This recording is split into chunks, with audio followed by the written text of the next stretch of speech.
Joining me now, Senator John McCain, who I know, Senator, you have just addressed the crowd of protesters there yourself in Kiev.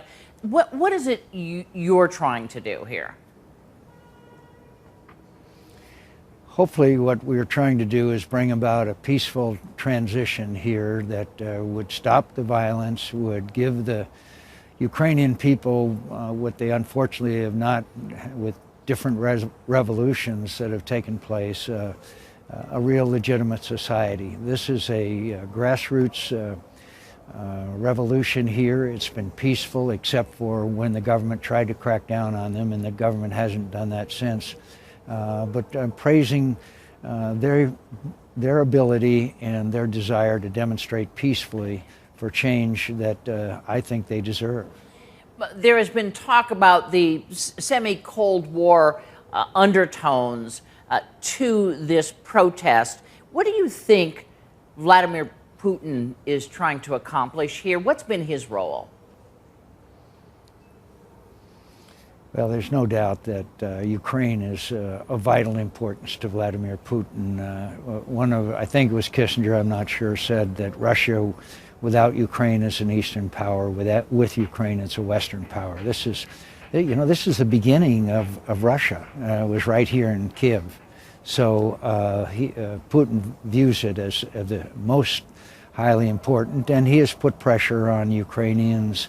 The price of energy, different kinds of activities, and the word is very clear that he has made certain threats, and whether he would carry those through or not, I don't know.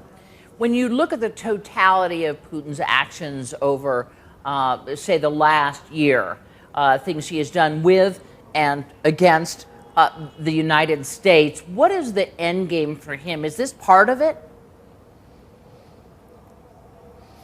I've watched him become more and more assertive in his desire as an old KGB apparatchik to restore the near abroad. He's put pressure on Moldova, Lithuania, Estonia, Latvia, all of the so-called near abroad. And of course, Ukraine is the crown jewel.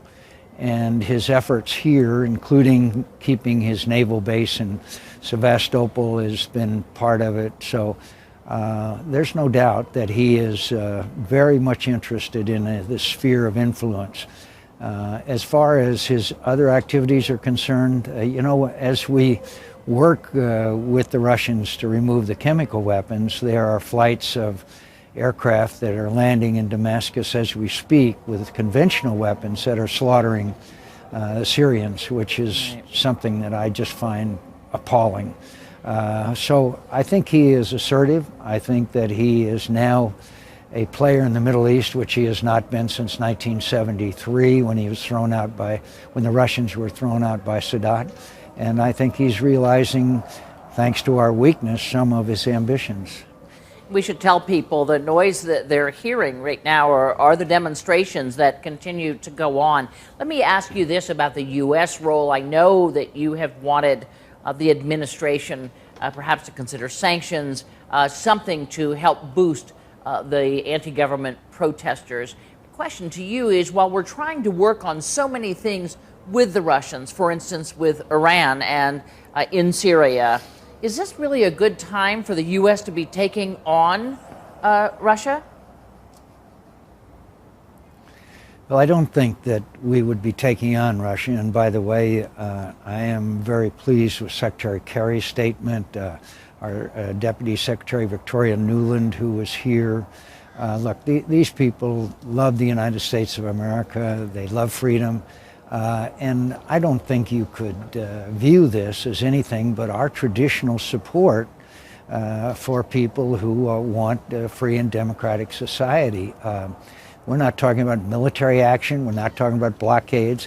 We are talking about the possibility of sanctions if they continue to brutally repress their people. That would require some action on our part, just because that's what the United States of America is all about. And by the way, there are estimates around 200 to 300,000 people are singing in the background that I hope you can hear.